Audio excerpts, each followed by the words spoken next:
let's get this started. Hello or welcome back to the Jigme Kelsang Show, and Happy New Year to everyone.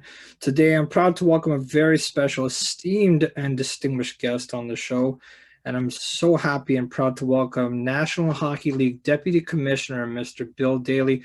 Bill, first and foremost, thank you so much for taking the time to join me today. Really appreciate it. Secondly, how are you and your family doing, even in these very crazy times we're living in? Um, First of all, I'm privileged and honored to be here. Happy to be here. Myself and my family are both well. You're right. It's been a crazy time. And it goes back now, really 10 months. I've been doing a lot of work from my home office, which is where I am now. Our league office has not been reopened generally to the general work population, and part of that has to do with the COVID conditions in New York City and in and around the office area. I have started trying to make it a practice to go in once or twice a week to work out of the office. But today you find me at home. Mm-hmm. And let me just say, this is a long time coming, but it's very exciting to have hockey back on, especially in what is an uncertain time with the pandemic and everything going on. And obviously, I know there are some economic issues that are going on in the National Hockey League and elsewhere, but um, you know, I know it also sucks to be in these circumstances where you can't have fans in the building. And so I want to first off start with the question of, in the league's perspective, how important is it to have fans back in attendance in the near future? Well, you're absolutely right in saying that there's a big hole in what it is we're doing now without our fan base, because one of the things that I think makes our sport as compelling and as exciting as it is the energy we have in our buildings. With 18, 20,000 fans really engaged and supporting their team. And that element is a important element that's missing. So we certainly miss our fans. We want to be in a position where we can welcome them back into our buildings as soon as possible, but we also realize that we have to do it in a way that's safe and in accordance with local health authority regulations and provincial and federal and our own health and safety protocols, which are quite strict. So, there's going to be a time and a place, hopefully sooner rather than later, and we can't wait for that day to happen. Mm-hmm. And I know, and I can definitely relate to not being with friends and classmates at school, because now we're still socially distanced at home and doing things in an uncertain way that we haven't done in a long time. So I can definitely relate to that. Now, speaking of uncertainty, let's talk about the uncertainty that last season you guys were in. I mean, you didn't know what to expect. You went in there, say, we're going to go full send on this. And whether or not COVID gives us a roadblock, we're going to have to find a way out. And so how has last season been, with Tampa winning the cup, and just what sort of emotions was the league going through into that season and then coming out of it? It's a great question, and you're right with respect to our mindset. Obviously, we were all sent for a loop when when the pandemic really kicked in full force mid-March of last year, and made the only reasonable decision at that time, which was to shut down our competition and until we knew what we were facing, quite frankly, and get our arms around what we were facing, and for all of the bodies and industries and economies around us to understand what we were facing. And so, we did that, and kind of we did the best we could to put together a plan. It was the commissioner's intention from day one to try to find a plan where we could complete the 2019-20 season We had finished roughly 85%, I think, of the regular season schedule. So we felt it was very important for us to come up with a plan that would help us complete the season. We didn't know as much about COVID then as we do now. We certainly don't know it all now either, but we were working with limited information. We felt, that the safest approach to complete the season and to conduct a playoff tournament was an entirely, separate, isolated community in which we could play hockey, and there would be no interaction at all from people inside that community with people outside that community. And that's the two bubble concept, and ultimately the decisions to have those bubbles in Toronto and Edmonton, were the result of all the thinking that went into how we were going to complete the season, and the selection of Toronto and Edmonton at the time had very much to do with how well the pandemic was being handled north of the border in relation to how it was, the outbreaks we were seeing south of the border. So we picked what we thought were two safe environments. We give all kinds of credit to all of our people who worked hard to kind of construct the bubble and to maintain the bubble for what ended up being a 2-month period. I give a lot of credit to the people, primarily the players, who committed themselves to the prospect of leaving home and leaving their families and being on the road and competing in a kind of a neutral site to win a championship. And I thought was a real testament to their fortitude and how important winning the Stanley Cup was for that entire community of club players, but also other club personnel. That model proved successful for us. We did not have a single positive test once everybody was inside the bubbles. We got through it healthy, and we were able to award a Stanley Cup. Flying home from Edmonton in late September, I guess it was, we knew we had a different challenge and in some respects a far more difficult challenge in front of us in terms of designing a structure in which we can play an entire regular season and a playoff tournament. And we knew that kind of the bubble construct, or at least the strict bubble construct, was not going to work as a long-term solution for a 6-month season. So that's what forced us really to, conceive of a different model for the 2021 season. And it took some time to put that model together.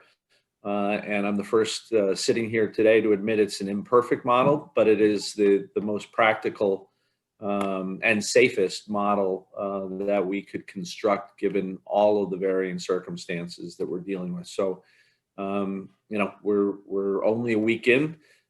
Certainly not in a position to even tell you that at the end of the day we're going to play 56 games and get through a 2-month playoff.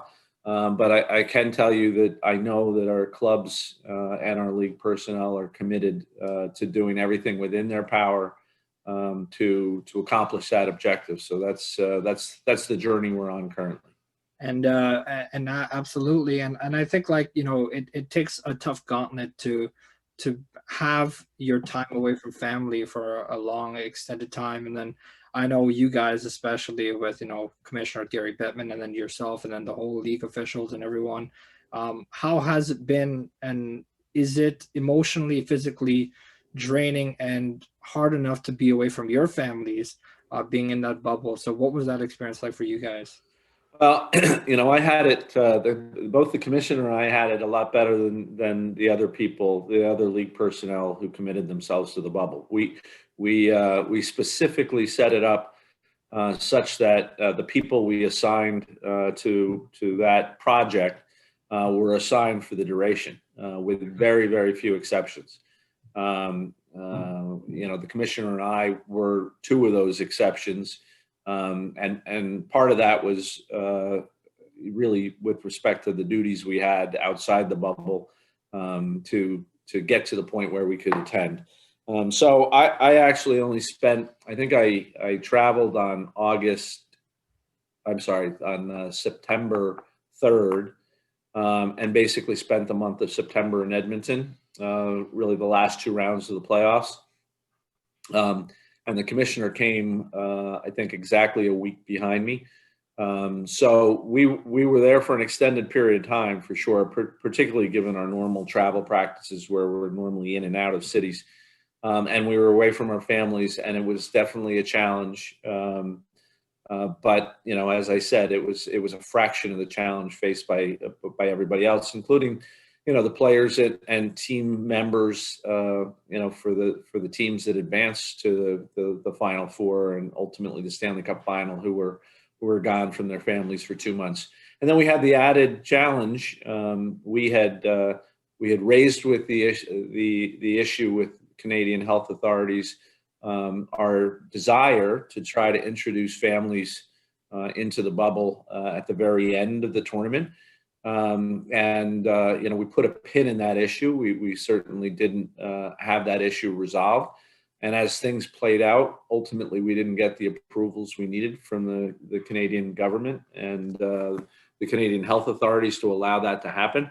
So that created a little extra challenge where I think the players certainly were hoping for, if not expecting, that they would be able to reunite with their families in the bubble environment around a Stanley Cup competition and ultimately a celebration. And we weren't able to make that happen. So it was even, a greater challenge for those people than it was for us. But it definitely mentally, physically, I wouldn't say physically, mentally, a lot of stress involved, and it's a different environment for sure.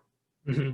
And you were talking about how it is, now you're 1 week into the new season here. So let's talk about that. I mean, with the 2020-2021 season that's underway, I know there's been a huge difference because there is no bubble scenario. And I know the league, following along with you guys, and I felt that there wasn't a wish or something like that to use that in this case because of you want to get to normalcy as soon as possible. And so with that being said, how does the league look to manage all of this? Because now there's positive cases, which is another huge challenge to take on. So what differences does it make from last season to this, and how do you manage that? Well, it's a big difference. There's no doubt. I'm spending a lot of my time currently, monitoring test results from our various clubs and decisions that are being made by the medical professionals and the medical experts with respect to what those test results mean and what the consequences are. Having said that, yesterday we announced that, we have another team that's going to be missing a series of games, and that's Carolina Hurricanes will miss a series of games after Dallas has already missed a series of games. Having said that, I would say that, Dallas was a unique situation during training camp. We had a lot of player positives, and we don't really yet know exactly what the source cause of the spread there was. Fortunately for everybody, I think they've almost returned to full strength and full recovery. Most of the players were asymptomatic, and they'll be ready to open their season tomorrow night. Other than Dallas during our training camp, and we're looking at a league of 31 teams, and we allowed each team to invite up to 36 players. So you're looking at a group of 1,200 players who were tested regularly, daily, during training camp, and we only had 10 other players league-wide who tested positive. Which I thought was remarkable, and certainly gave us a sense that this was an endeavor that was worth launching, and seeing if we could get through it.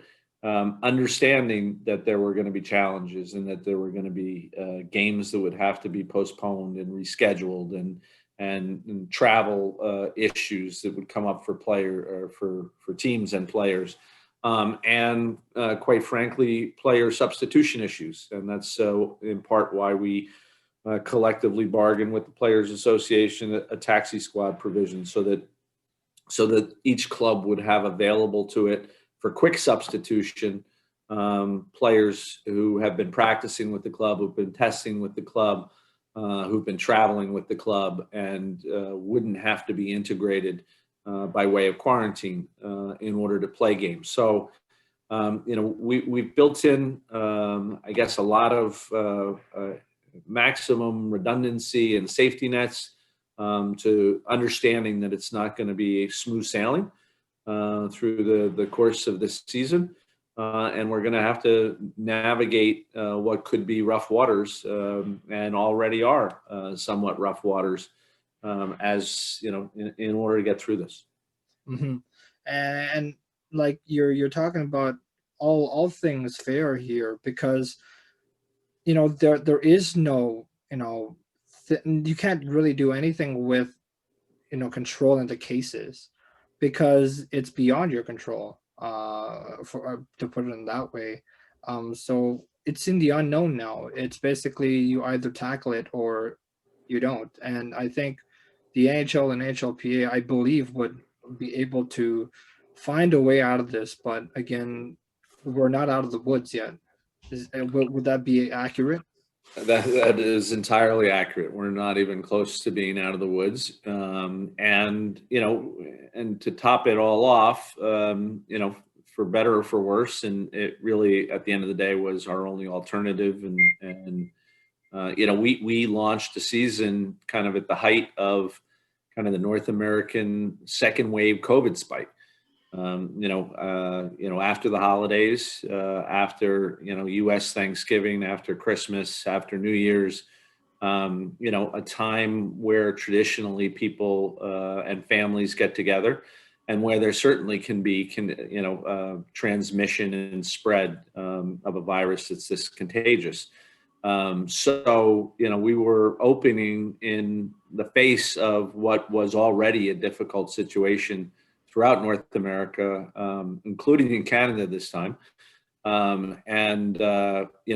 You can't control that situation, as you pointed out. You're not in control of that situation. The only thing you can do, and the thing we continue to drive home to all of our constituents, is we can put up structures and barriers and obstacles that can help us get through this.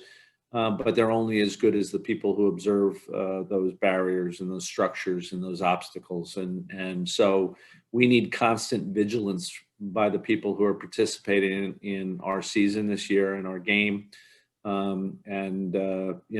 We've had several incidents already that I would call learning moments. And I think people will learn from them and have learned from them. So I think we'll get better as we move on, and hopefully the world continues to evolve in a positive way in terms of both its management of COVID, but also its treatment of COVID. So hopefully, we're not to the top of the hill yet, but hopefully we're climbing. Yeah, absolutely.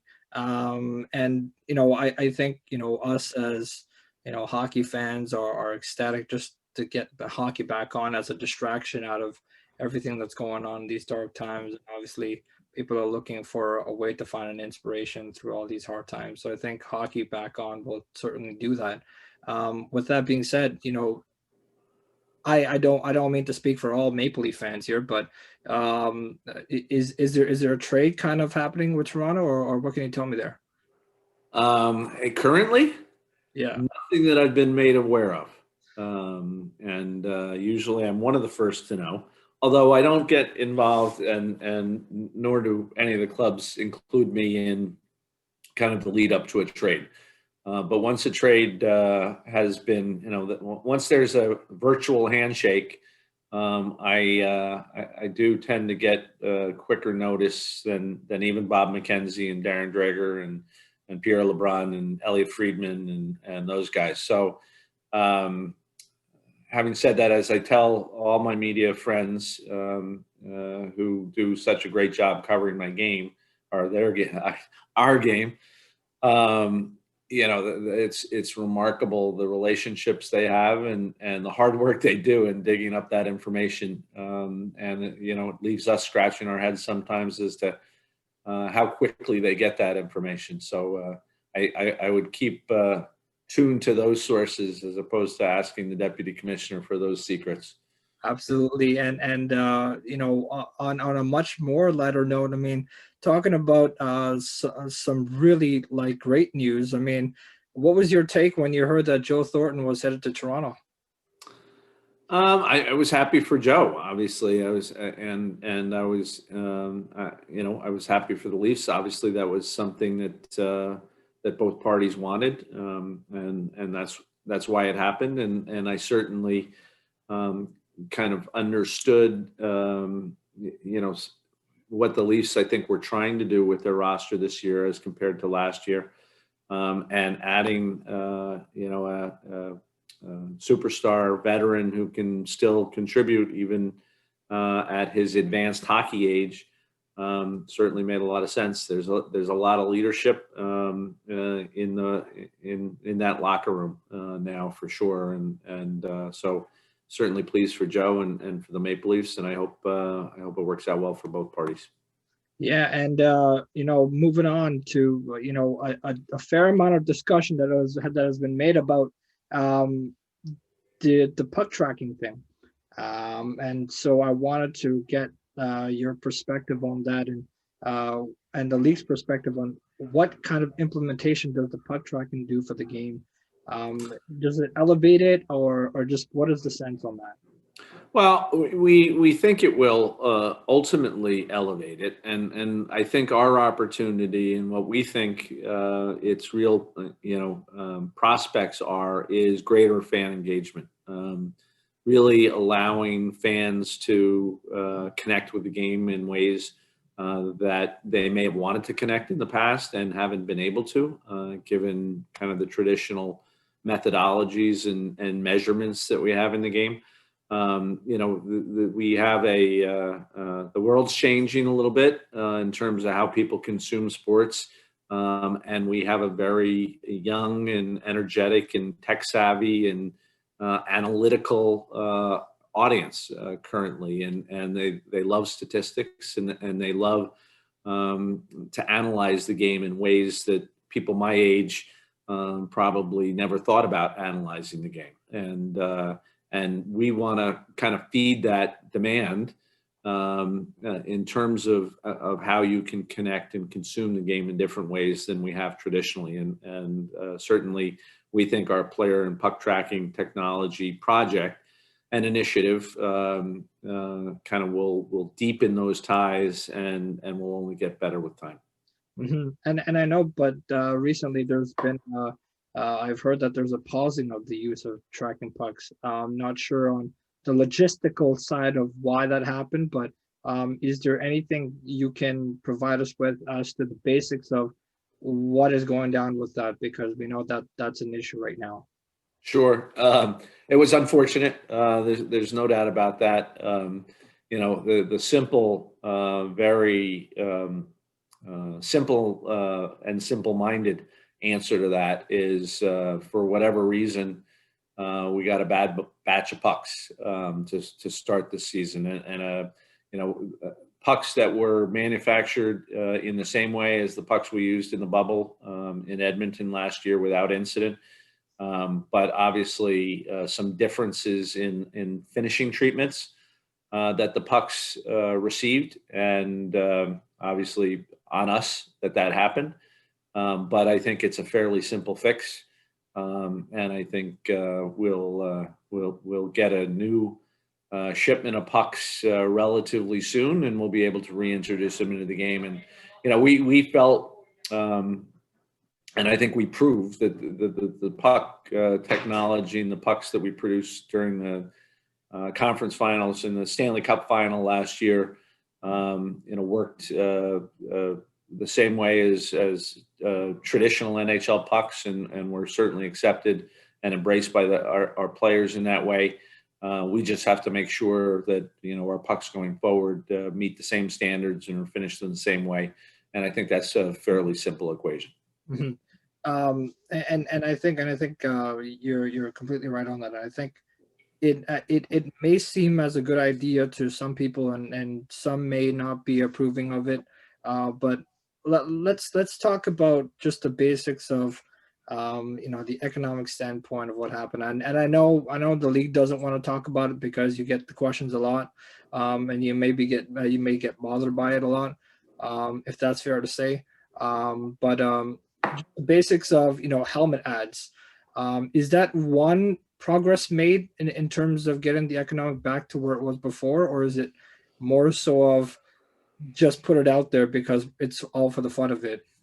Well, I think it's a little bit of apples and oranges. I'll start with the proposition that obviously not being able to play in front of fans in our buildings is obviously a huge economic hit to our franchises and to our clubs and to our owners. That is a large percentage of our annual revenue is live gate attendance. And obviously we don't have that in any meaningful way currently, and we don't anticipate having that in any meaningful way over the course of the balance of the regular season and the playoffs. Hopefully, as the season progresses, we'll be in a position to welcome more and more fans into our buildings. But I think from a revenue generation standpoint, I don't think anybody's kind of relying on that in a meaningful way to kind of balance the books, for lack of a better term. So we have a hole. We have a revenue hole, and both the owners and the players share in that hole because we have a 50-50 deal with the players under our CBA. And while we will advance more money to the players during this season than their 50-50 share would normally call for, we have provisions in our collective agreement which will have the players paying that money back to our clubs over time over the course of the CBA. So we share equally with the Players Association in the economic challenges that this year faces. Having said that, and once you accept that with no fans in buildings, we're revenue challenged this year. You have to look for ways and maybe even look outside the box and be a little creative in ways of retaining as much revenue as you can and or generating new revenue. And we introduced 5 commercial mechanisms that aren't typically available to NHL clubs for this season, aided in fact by the fact that in most buildings there are not fans, because some of these revenue opportunities are really dependent on the fact that we're playing in empty buildings. But rolling these out kind of on a 1-year temporary basis, trial basis, to again maximize revenue. But what I would say in terms of that is I don't think they introduced new revenue streams as much as retained existing revenue streams. So most of the new deals that you see in the new advertising are done with existing advertisers and sponsors. And it's a way for clubs to provide those advertisers and sponsors with the platforms and the promotion and the visibility that they would get in a normal season. So most of these don't necessarily add to the bottom line, but retain a bottom line, and so that's what they're really all about. All right. I mean, hockey fans, you've heard it here first, from Commissioner, Deputy Commissioner Bill Daly.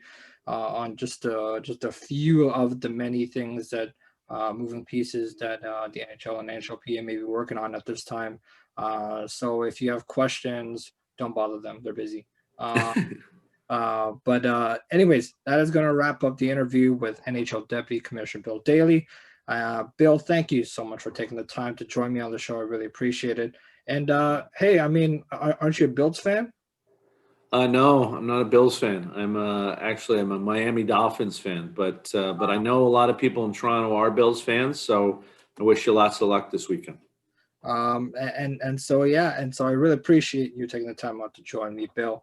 And please do say hello to your family for me, and I hope they stay well and stay healthy during this crazy time. And I hope to chat with you down the road when things start looking better.